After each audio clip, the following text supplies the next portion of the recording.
ఘంటారావం నిఘా నీడలో ప్రతిధ్వని.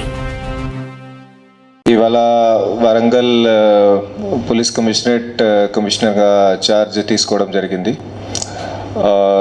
So basically ఇక్కడ వరంగల్ కమిషనరేట్లో పనిచేస్తూ మన గవర్నమెంట్ ద్వారా ఇచ్చిన ఆదేశాలు, గవర్నమెంట్ నిర్దేశాలు, అట్లాగే మన సీనియర్ ఆఫీసర్స్ ఇచ్చిన నిర్దేశాల మేరకు అంతా ఇక్కడ పోలీసింగ్ నడుపుతాము.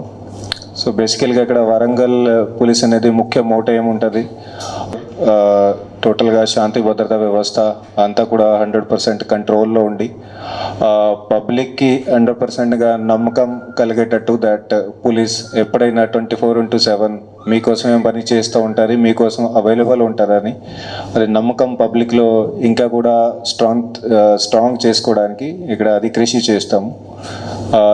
దీంట్లో ముఖ్యంగా మనము ఇక్కడ క్రైమ్ కంట్రోల్లో ప్రివెన్షన్, డిటెక్షన్, దాంతోపాటుగా లా అండ్ ఆర్డర్ మెయింటెనెన్స్, అట్లాగే ట్రాఫిక్ కంట్రోల్, ఇవన్నీ రెగ్యులర్గా మన పోలీసింగ్ ప్రాక్టీసెస్ ఉన్నాయి, అవి చేస్తాము. వీటితో పాటుగా స్పెషల్గా మన దగ్గర పోలీస్కి ఎదుర్కొంటున్న challenges, for example cyber crimes, వాటి మీద కూడా దృష్టి సారిస్తాము. ఇంకా కూడా పోలీస్ని స్ట్రెంథన్ చేస్తాము సైబర్ క్రైమ్స్ని టోటల్గా అరికట్టడానికి. అట్లాగనే మహిళా భద్రత మీద కూడా చాలా ఫోకస్ పెడతాము. మహిళలకి ఎలాంటి కూడా చిన్నది కూడా ఇబ్బందులు లేకుండా టోటల్ పోలీసింగ్ 100% మనది పర్ఫెక్ట్ ఉండాలని దానికి కూడా ప్రయత్నం చేస్తాము. ఎప్పుడు కూడా 24/7 పోలీస్ అందుబాటులో ఉండి పబ్లిక్ సేవకి, సమాజ సేవకి ఇక్కడ పని చేస్తూ ఉంటారని దానికే కృషి చేస్తాము. ఈ గంజా సంబంధించి, నార్కోటిక్ సబ్స్టాన్సెస్ సంబంధించి గాంజా అండ్ నార్కోటిక్ సబ్స్టాన్సెస్ సంబంధించి టోటల్గా పక్కడబందిగా ఇక్కడ పోలీసింగ్ చేస్తాము. సో బేసికల్గా మనకి ఎవరైనా ట్రాన్స్పోర్టర్స్ కానీ, పెడ్లర్స్ కానీ, సప్లయర్స్ ఉంటారు, వాళ్ళ మీద టోటల్గా 100% ఇక్కడ కంట్రోల్ నడుస్తుంది. వాళ్ళు ఎట్టి పరిస్థితుల్లోని వరంగల్ కమిషనరేట్ పరిధిలో వాళ్ళు రాకూడదు. వాళ్ళ బిజినెస్ ఏదైతే ఉంటారో ఇక్కడ ఎట్టి పరిస్థితులు వాళ్ళు జరగకూడదు.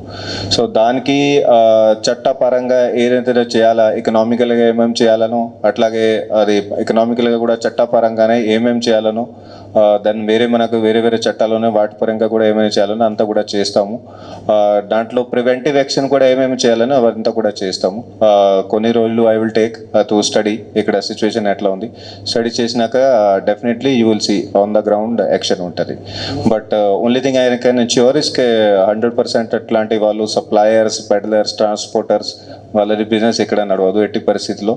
అట్లాగే కన్జ్యూమర్స్కి రిక్వెస్ట్ ఉంటుంది మా తరఫు నుంచి, బికాస్ కన్జ్యూమర్స్ ఐ ఫీల్ కే వాళ్ళు they are already under this medical condition.